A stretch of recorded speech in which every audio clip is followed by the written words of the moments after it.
Hello, hello. It is Wednesday where we do the Ricky Williams show. So I have an interesting topic. I never know what I'm going to talk to you about anymore. But then, so I went to this clown conference this weekend, and two of the clowns talked about the prana of the audience, and so I was like, oh my god, we got to talk about prana because I thought that was crazy that the clowns talk about prana, like. And I thought you might know a lot about this because of your work with craniosacral and just in your Cancer moon, and maybe you feel prana. I don't know. So I don't know. What do you know about prana in general? What would Valens say about Brahma? I don't know. They talk about the agios pneuma, which is the sacred breath of life, and I think Perfect, perfect. Yeah. yeah. Mhm. Um, but I mean, prana just breath, or is it what is it? I guess for those Well, listeners. I guess what I'm saying is keep going. What do you think Valens would say? I think we'll get to something. Well, I don't know that they don't necessarily have the word for energy. Like there's this word in Greek, energeia, which means the inner workings, the inner work of a thing. So I don't know if I would translate that as energy, even though we get I energy. think what you said about the breath, because a direct translation in Sanskrit is prana. Prana is it's it's actually an astrological term. Prana means sun and moon. Um, but Wow. interesting. Yeah, so it is the breath, the sun Huh. and the moon. If you think of inhale, exhale, positive, negative, receptive, active, etc. This is prana. This is energy. This is prana. Well, it's interesting because a lot of what the ancients attributed the astrological function to is sun vapors.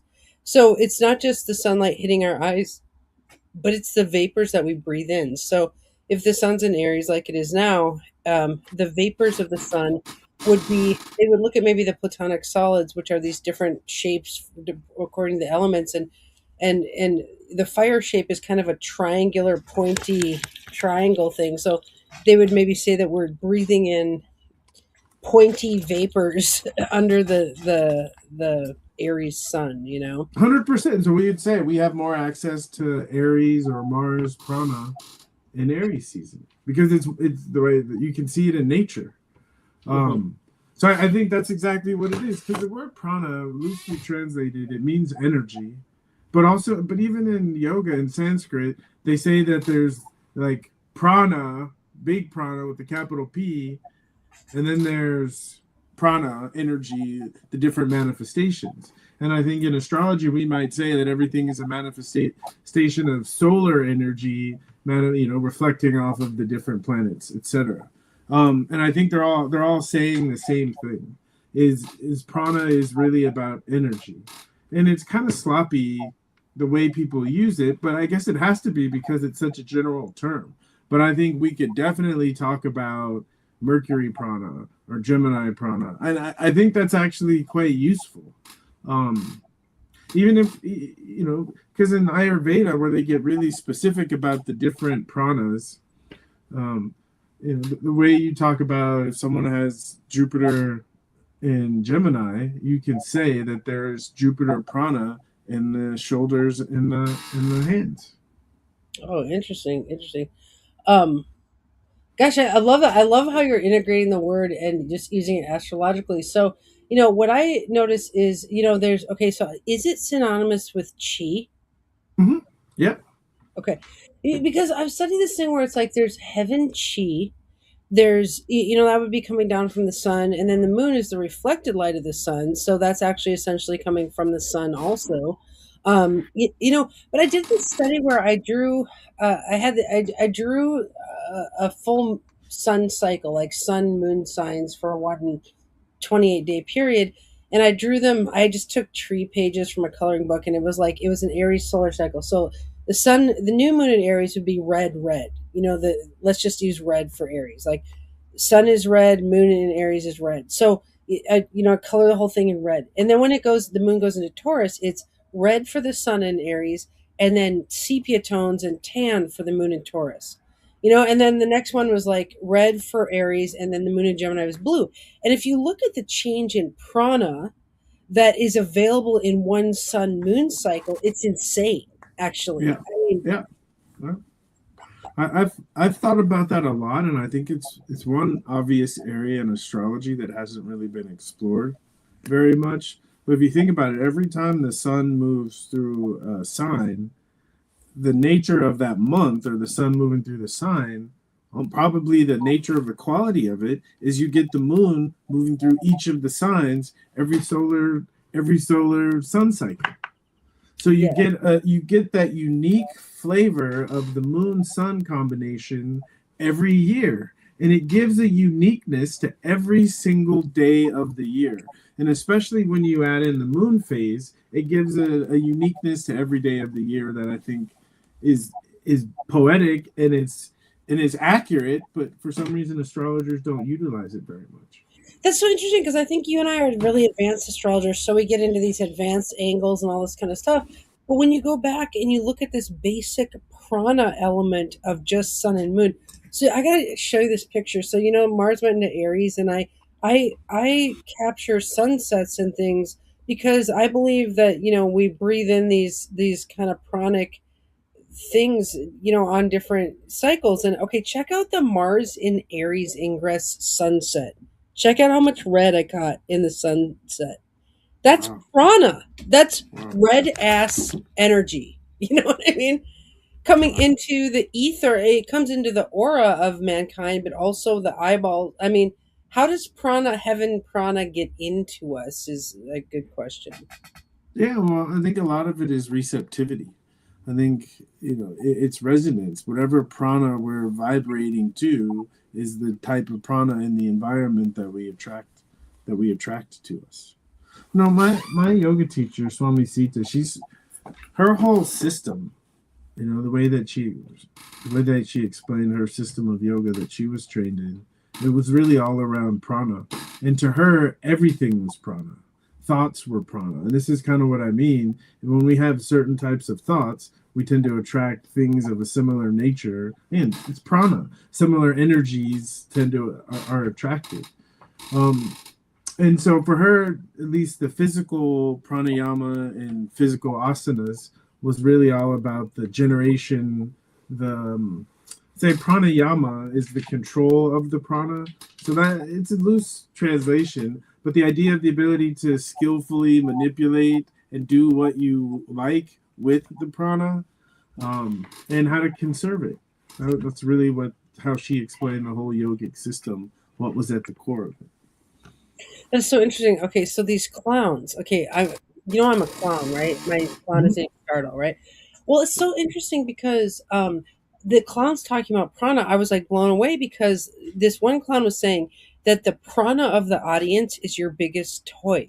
Like that you, and with yoga we're always trying to control the prana or keep it calm. I feel like a lot of yogis are very calm, which is great.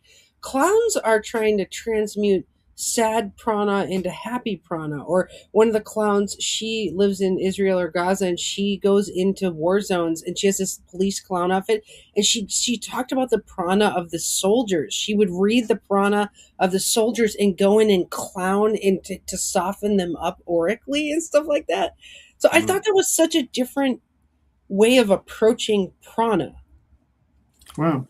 It is, I think of a DJ, right, or an MC.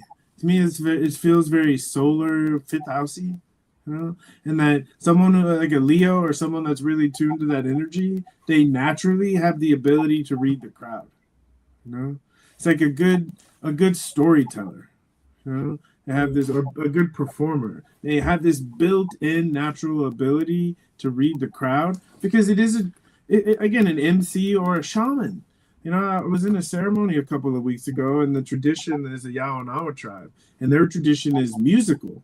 So I was sitting there in ceremony, and I was like, "This is where going to the club, doing Molly or X all night, this is where it comes from. This is where it originated. I think people have lost the connection, but he was up there. He was leading the chants. Like he was the DJ, Mhm. and he masterfully was able to control the prana and all these different people. There's probably 25 of us going through their own intense processes, and he was able to maintain the energy. It's really powerful. And I think it's an image of in our own lives, and I think this is where it comes back to the astrological sun, is I don't think the sun is always the strongest thing, but it is the source of prana and it is the central piece. And I think, it's about being the shaman or the leader or the DJ or the MC, controlling the prana in our own lives. And I think my teacher might say that's the yoga of living. Oh, that's so interesting.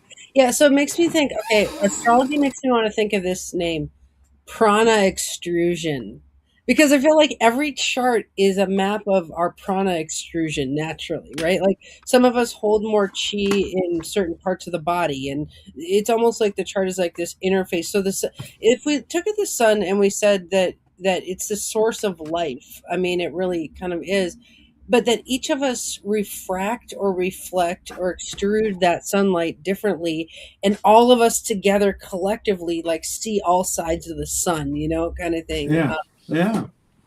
I was curious, this is a weird question, but do they ever consider prana in football?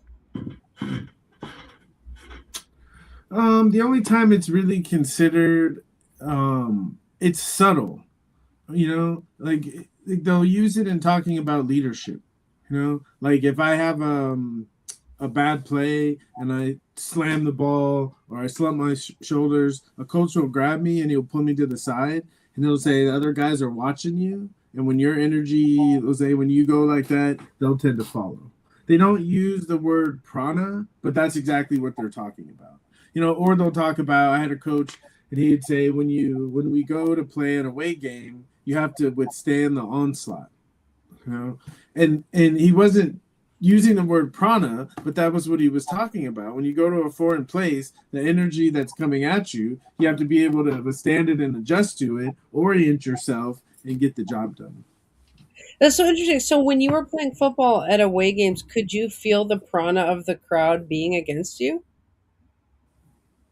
I couldn't feel it as something separate. I just think my warrior nature, I'm always tuned to that frequency. So for me, it was just part of it. But there definitely is a feel. There is an energy when we're on the bus, and yes, when we're on the bus and we're pulling up to the stadium, you can start to feel it. Because literally, like places like Buffalo, as we're going through, all the Buffalo fans, are tailgating and they're giving us the middle finger, and they have their signs, go to hell, right? So yes, it is an energy, but I think I'm just so used to it and I kind of feed off of it that it doesn't register so much. But yeah, there is a kind of prana of going into enemy territory. Yeah, it's so interesting. I feel like linguistically, like in woo woo fields, you can say the word chi or prana, and that's part of, because that's a lot of what we're doing is like subtle energy work, right? But in football, you could say it's like gross motor work of like you're pushing a body down, like you're not pushing an aura. Like astrologer were like aura pusher, like but But it's a team game, and it requires everyone to kind of be on the same page, and so you get group dynamics of energies going like this.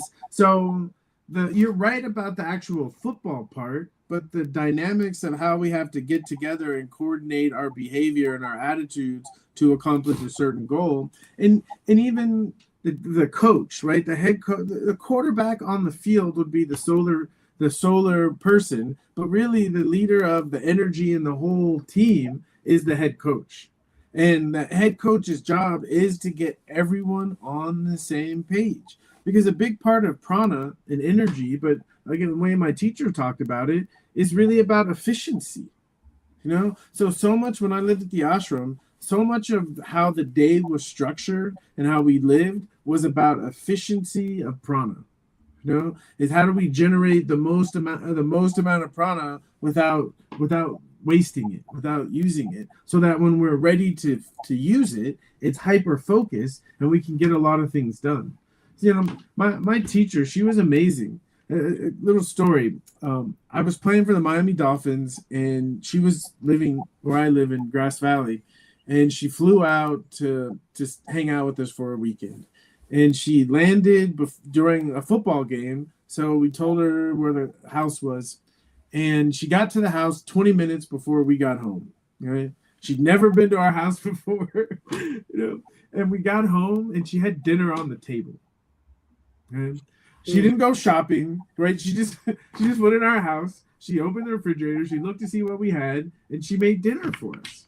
And it was like she always talked about the amount of things that when we're hyper focused, the amount of things we can accomplish in a short amount of time because the prana is there to get things done. Nothing happens without prana. And when there is prana, that's when things happen. So I studied for several years in a healing system that's named pranic healing. So it's like all we really talk about is prana, the different types of prana, and the chakras. Because in that system, the main purpose of the chakras is to process prana. Is that if we look at a magnifying glass of what the chakras were doing, what we would see is the prana and its different levels of vibration. And you are the right person to ask about prana. I'm barking up the right tree, Merlin. Okay, so well then I'm curious with your Cancer moon, can you feel auras or can you feel prana? Mm-hmm. Yeah. Mm-hmm. But I am part of the so I think someone who has a Cancer moon, there's a predisposition or there's a potential to develop some kind of proficiency or skill in perceiving energy, right? And if they develop that skill, they become healers. If not, they become recluses and really sensitive, right? So, and I was right social anxiety disorder. I was moving in that direction, and I was like, I got to get out of here. I left football, and that's when I found craniosacral therapy, astrology, pranic healing, all of these protocols, these systems that have been developed to help people perceive and utilize prana. So I think if someone has a sensitive moon, that's what we're here to do. That's what a moon is. It's our ability to perceive prana because it's about nurturing. And again, nothing happens without prana. So our ability to perceive what things give us energy, right? Give us prana, and which things take it away, right? Is probably necessary for us to be healthy and happy and nourished. So I think that it's key with the moon. I just think of a mother breastfeeding, right? This powerful transfer of prana. Oh man.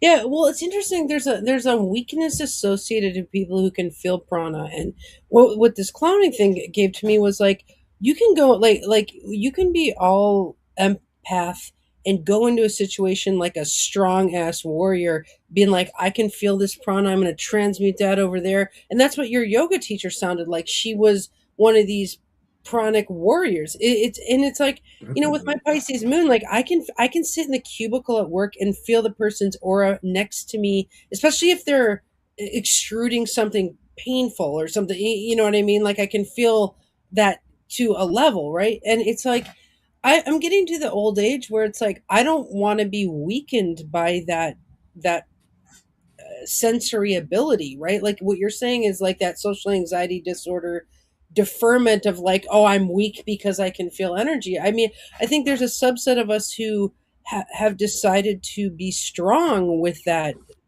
ability, and yeah, I think there is a thing I do though. Like I work on Zoom because if I go into the office and work there, I am depleted by the amount of chi I have to filter through, right? It's like choosing prana, it's like Well, I kind of agree. I think the first thing is social, like my example, social anxiety disorder, and this is true for people that have moon stuff. Okay, is to me the most important thing if you have a strong or prominent moon is you have to take care of your environment, and what that means mainly is the people that you surround yourself with, because if you're feeling depleted, it's to me it's an attitude adjustment. and an environment adjustment. Because the nature of the moon is we take things on because we're meant to do something, to tend to nurture something.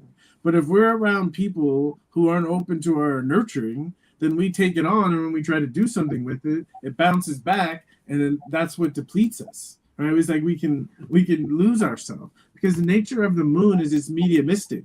The nature of the moon is it takes on. It takes on. It's not active.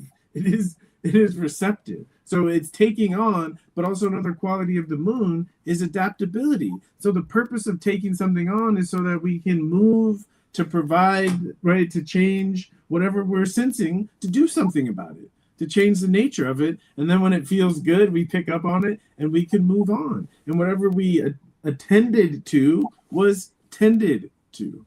But again, if we're in an environment where that flow isn't going back and forth, that's not going to be good for anyone. Well, okay, so there's delineations here, and this is where I think talking about prana as theoreticians, like it's very helpful to our students, who a lot of them probably feel this too. Is like, okay, if I go into the office like as a sign language interpreter, I can't. It's not my job to be the therapist to the person next in the cubicle next to me. I can't fix their pranic issue over there.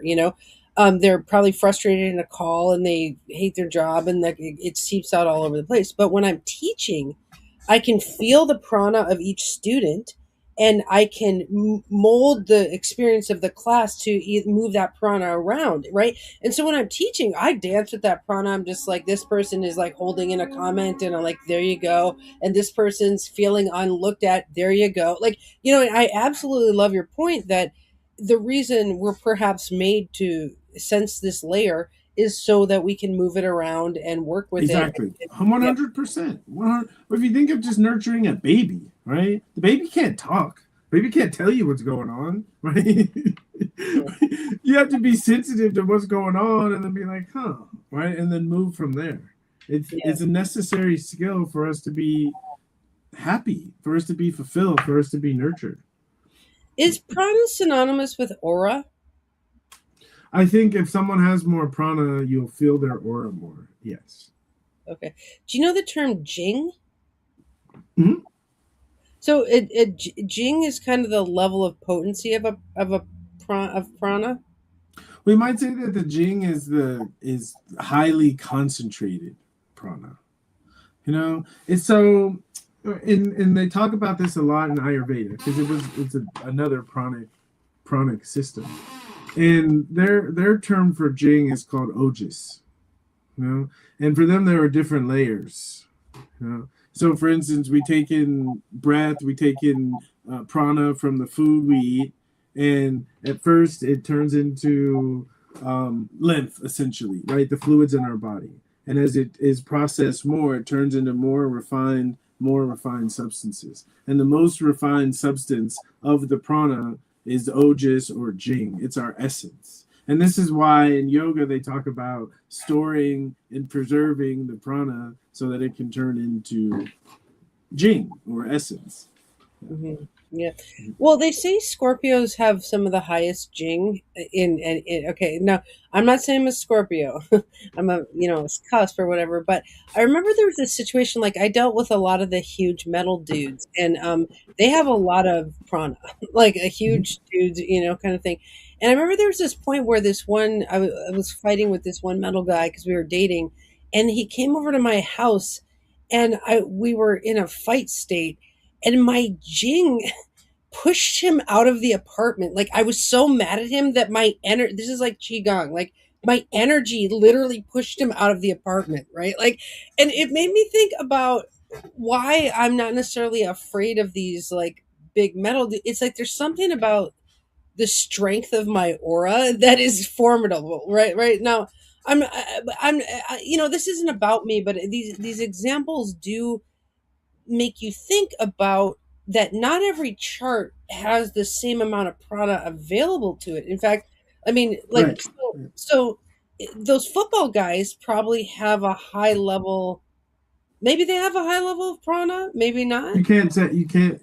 Here's an example. Something that meditation for me is Muhammad Ali. If you ask people who's the greatest fighter of all time, right, most people would say Muhammad Ali. But if you look at Muhammad Ali, his chart, his Mars is not very strong. It's very weak. He's got a very weak Mars.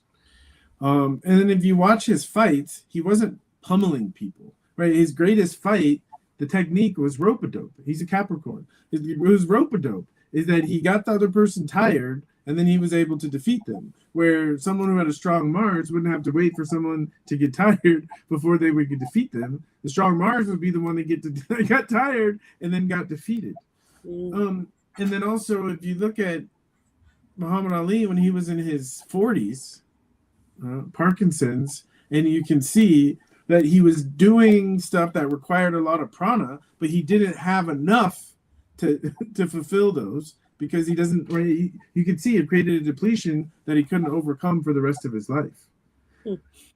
So to me, it's like a prana, and they use this a lot in yoga, but it's like money in the bank. That's it. So prana is the currency. That's so interesting. So what do you do personally to conserve prana?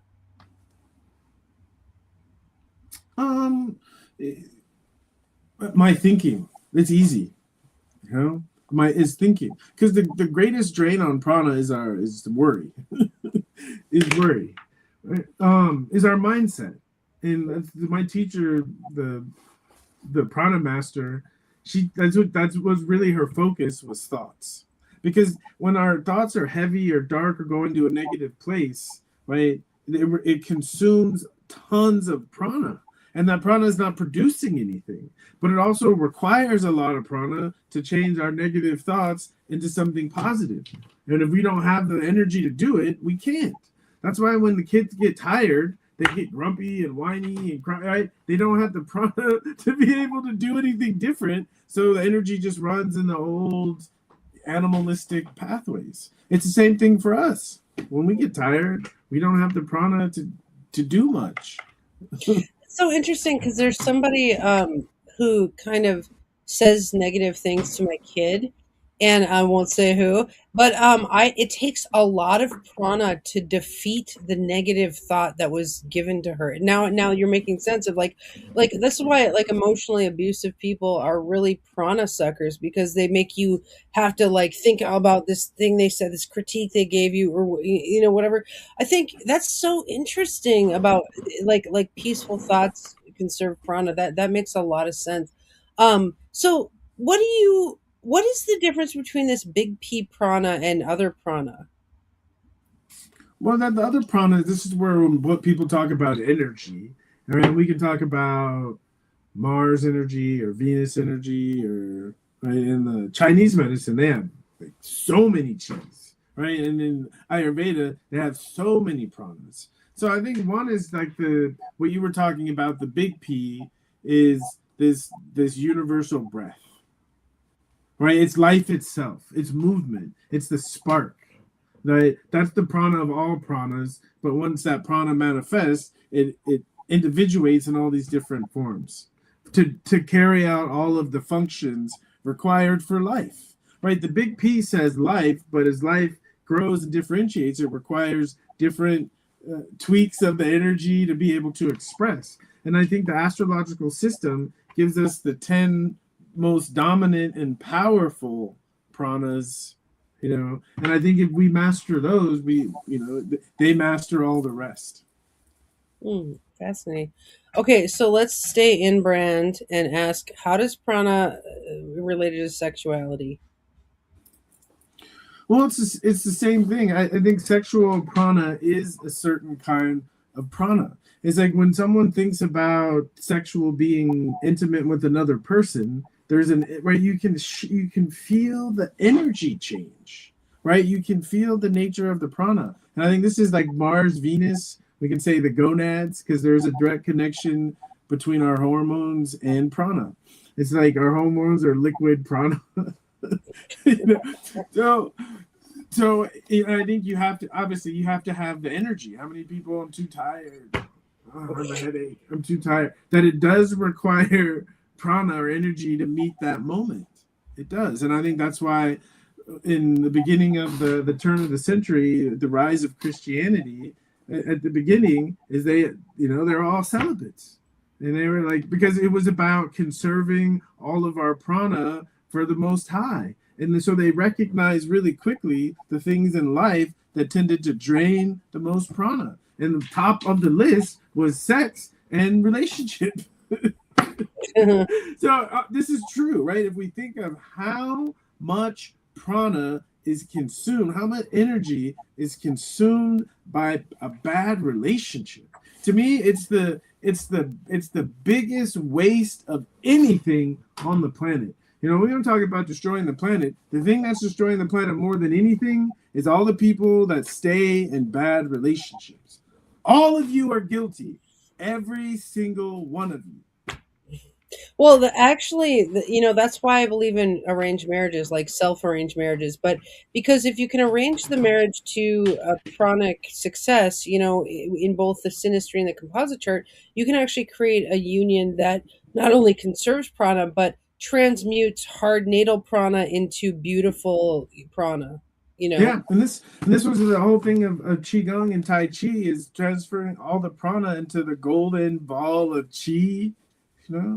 And my mentor Gary, he talked about the permeable laws of consciousness, and he was talking about prana. He's saying there's a certain kind of they call the golden qi that transmutes everything around it. Right, this is the image, at least that we get in the Gospels of Jesus. Someone touched his cloth and he said, basically, right, virtue, prana has gone from me. Right, this realization of him perceiving, right, the nature of this energy that transmutes. It's really powerful. There's so much lore in Tai Chi, Qigong, in the Tao, in Ayurveda, yoga is so rich with this language. Have you heard of John of God? I have. I sure have. Well, so okay, I looked at John of God's chart because he's a healer, a hands-on healer, and he is said to heal people with his mere prana. He has a Sun Jupiter conjunction in Cancer, Yeah. and so it's like his literal chi is like this healing fountain of. Not only does he feel energy, but that Jupiter and Cancer right on his Sun, Overflows. It it's like overflowing. Yeah. yeah. Yeah. It's an So abundance. I do believe in hands-on healers, and I believe it's in their chart to have healing chi, right?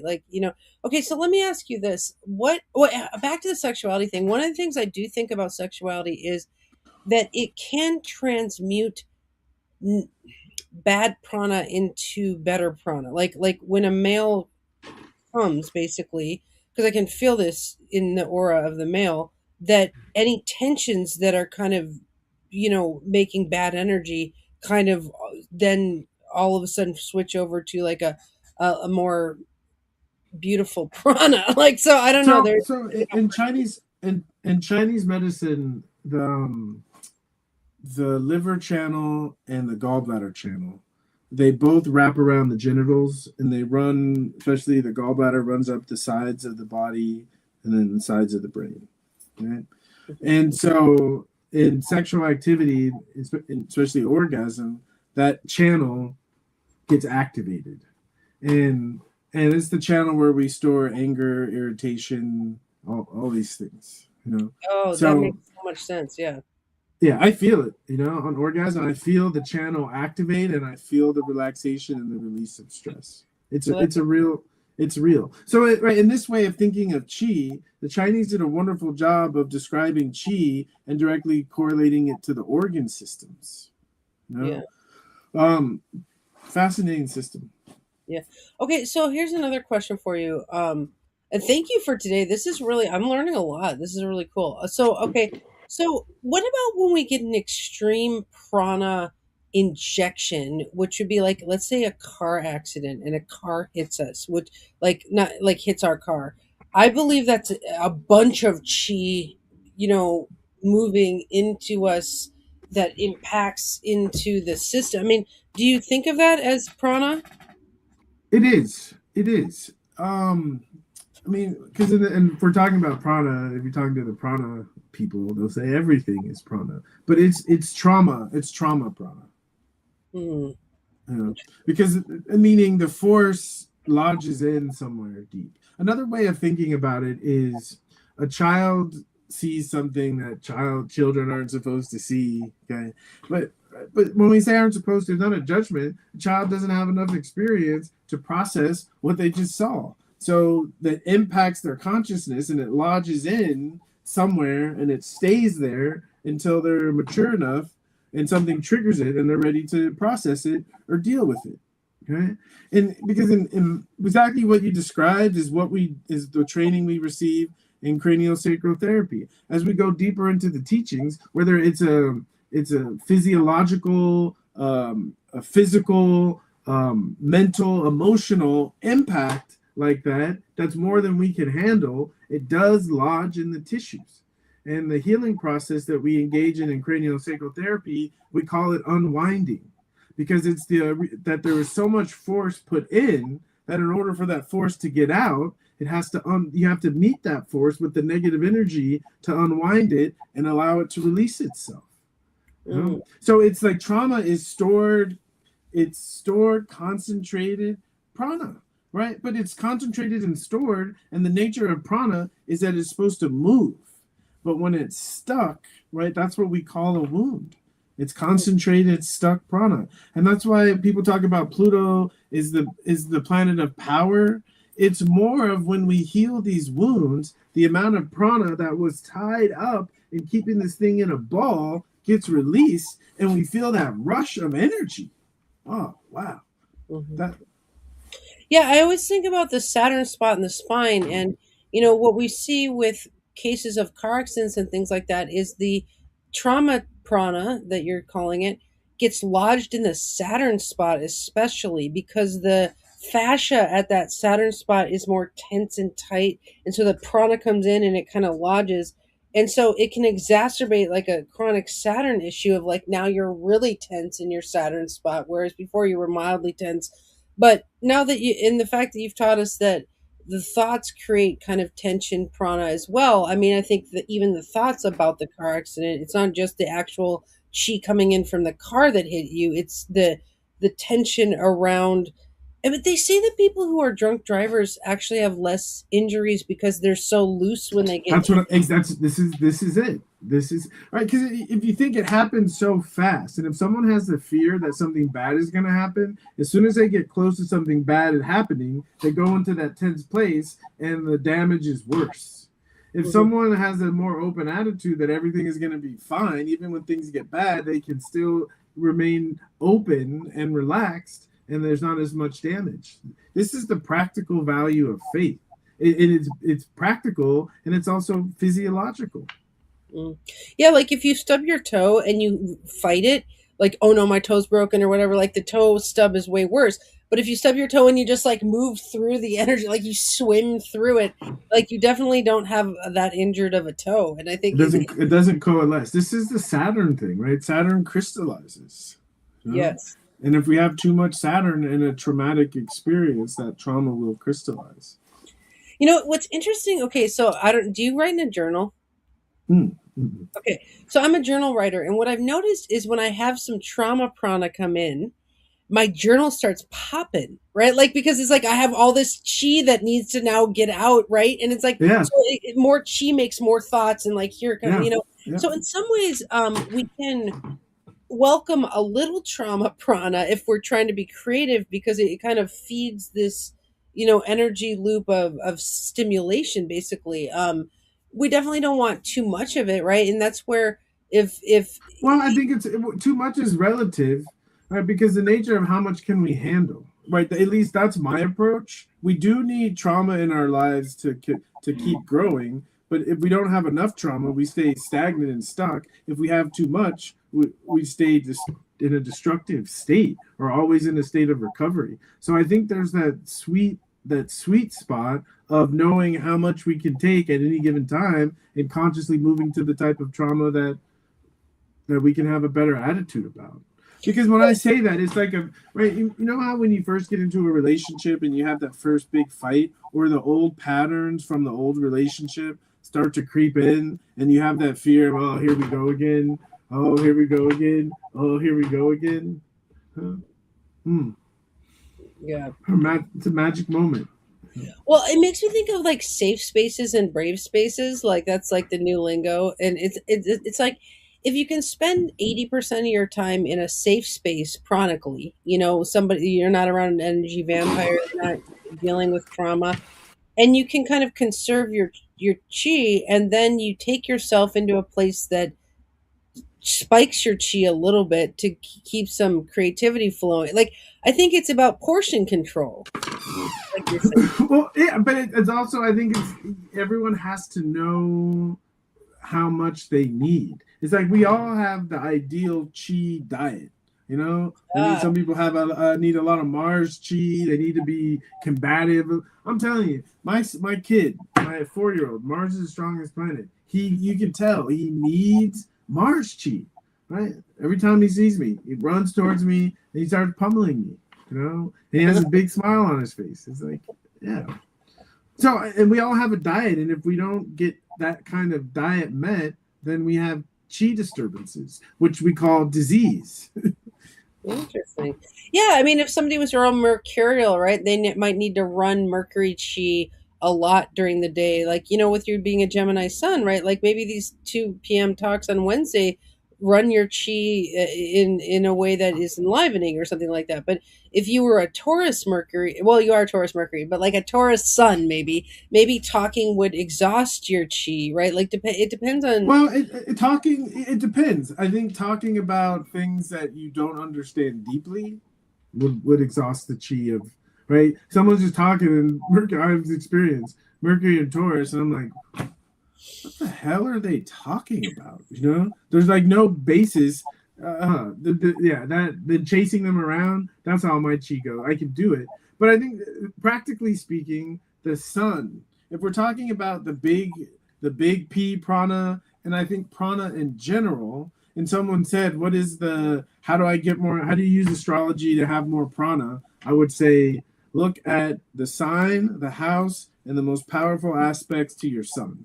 And if you move in that direction, that's where you will find prana. So for 100%, for me, if I'm tired, right, or I don't have energy to do something, if I can get my mind moving, if I can start to examine something practically, especially, and this is why I love astrology, because I can take abstract things and make them more concrete through by looking at my past experiences and seeing where things show up in my life, and ah it gives me energy every time. So especially for me, because my sun is in Gemini, that the nature of my thoughts is directly tied to prana and my philosophical thoughts. Jupiter conjunct the sun in the ninth house. My worldview, my prana will always be directly connected to my worldview. So, just to expand on this theory a little bit, because I love this. So, let's say someone was a Virgo sun, then they might gain prana by doing mechanical things or doing practical things. I would say doing things where they feel they're getting better.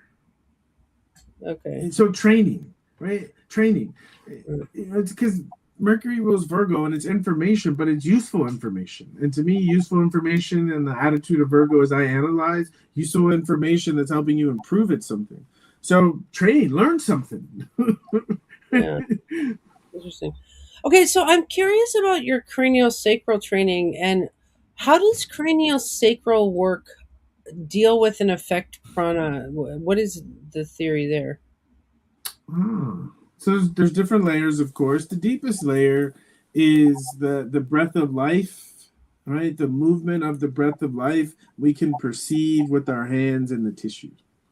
So in general, we can put our hands on someone and get a sense of how much prana is here in general. And as we move to different bones, different organs, different structures in the body, we can feel how much prana is here. We can, because we're always really at the basis of craniosacral therapy is we're looking for prana. We're looking for where's there movement and where is there not movement. And wherever there's not movement, we're introducing more movement back into that area. So it's almost like we are turning back on the prana generating mechanism in the tissues. Because for whatever reason, when the tissues get stuck, right, we say there's a blockage, no prana is moving through there, no energy is moving through there. And we're trying to, one of my teachers would say, wake a little something up, right? Introduce it back into the system so that it can start to breathe with the rest of the body. So the prana can come back, the breath of life can enter back in. So prana is movement because life is movement. Mm. Interesting. So, what would you think about it? You know, I'm thinking when you're talking about that, I was thinking about my friend who has this amp. He's a music producer, and he has this amp that's a bench. It's like a bench where you put an amp under it, and he would send in like frequencies to different organs. Like he's like, if your kidneys are not, dealing well, he would send binaural beats or frequencies into your kidneys through this big amp. And I think, and I think they do this in government technologies too. They'll heal people with frequencies and things like that. And so it just makes me think about, what if somebody had cancer growing in their body somewhere? What do you think about that in relation to prana, like if there was a tumor or something? Well, um, so I talked about one of the terms we use in craniosacral is something called an energy cyst. An energy cyst. And it's this idea of what I was saying earlier about Pluto, this condensed point of trauma. You know? And I think those become potent areas for the cancer prana to take over. Because to me, if you're studying the energetics of cancer, it's anti-life energy. Mm. It's anti-life energy that's gone rampant. And from a purely pranic worldview, everything is energy. Everything is energy. And from the statistics that I've viewed relative to astrology and cancer, is the planet that is most predominant in cases of cancer is the planet Saturn. So I think this condensed energy, that if it's condensed long enough, that it becomes a place for anti-life energy, cancer energy to take over and fester. Mm-hmm. Yeah. I think that's the importance of prana, because prana is life. The nature of prana is life. We can define something alive and something not alive by measuring how much prana is there. Even when you feel someone, you're like, man, this person's really present today, or you can see it in their eyes, right? Some people doesn't register that they're feeling the aura, but when you feel something from someone, vibes from someone, that's you feeling their aura. Mm-hmm. Yeah, yeah, oh, absolutely. Yeah, interesting. Yeah, I find it fascinating if you cut let's say you get something removed from the surface of your skin. It's crazy that your skin will heal into a kind of alive thing. Like it's kind of crazy how our bodies go towards aliveness. If healthy chi is running in and out, like it will make itself alive again. But then if there's something, that's why they say a lot of cancers come from like toxic relationships or things that keep feeding you negative prana. I remember when I divorced my baby daddy. He has a Sun Mars conjunction in Leo, and I kept feeling him burn me, like in his aura, when he was so mad at me that Leo comes right out here, and it would burn me in the side, and I could feel it literally burning me. And so if I would have stayed in that house at that time, it could have literally burned a hole in my system. I don't blame him for that. We're friends and everything like that, but that was how that anger came out. And so that just proved to me that if you are in a toxic relationship with somebody, or it has become toxic, that can literally create a physical disturbance. And I love how you call it anti-life energy. That is what kind of, but it's just weird how our body will grow towards life or anti-life depending on what's going on. It's just a weird. 100%. That's the beautiful thing, though, right? We have, right? That's free will, right? If you have free will to not deal with anti-life energy. Well, that's okay. So in the different chis, there's heaven chi, which sometimes heaven chi is anti-life. Like you can get putrid, gangrenous heaven chi. Like one time I was interpreting in the call centers, and there was a Moon Mars Pluto T square, and I got 3 calls of gangrenous feet in the same transit. Right? That would be heaven chi. That's not probiotic. That's somehow. Well, we would say in one system in pranic healing, we call that Kundalini syndrome. And they would say when heaven chi hits the system, it accelerates things. That's why if you read a lot of spiritual books, it'll say it's not, you should have a teacher, you should have guidance, you shouldn't practice yoga on your own because you might hurt yourself. And this is what they're talking about. Because as you do more of these spiritual practices, you become more receptive and more heaven chi comes in. But heaven chi accelerates things. That's why a lot of times when people get on the spiritual path, a lot of traumas and dramas precipitate because, as my teacher would say, is you're accelerating your evolution, right? Because when you have more prana, the processes they accelerate, and those are evolutionary relationship kinds of things. Right? Sometimes in a relationship, we can feel something coming to the surface, and so we slow the relationship down so that thing doesn't come to the surface. But once you have more prana, more things are going to come to the surface. And if Wow. you know how to utilize the prana, then you can handle the things that come to the surface. If you have more prana, but you don't know how to utilize it, and all these things come to the surface, that's why a lot of times people's life goes to a mess, or people go too fast on the spiritual path. Well, that's And interesting. so, yeah, and so if there's things that are stuck in there and the heavenly chi comes, it'll create a healing emergency. It'll push those things to the surface. Yeah, interesting. That's super interesting. Yeah, and I think where does chi come from? People, it comes from the heaven. It comes from humans. Like humans are full of chi. Like my cat was sitting there giving me some chi. A plant in your room can give you chi.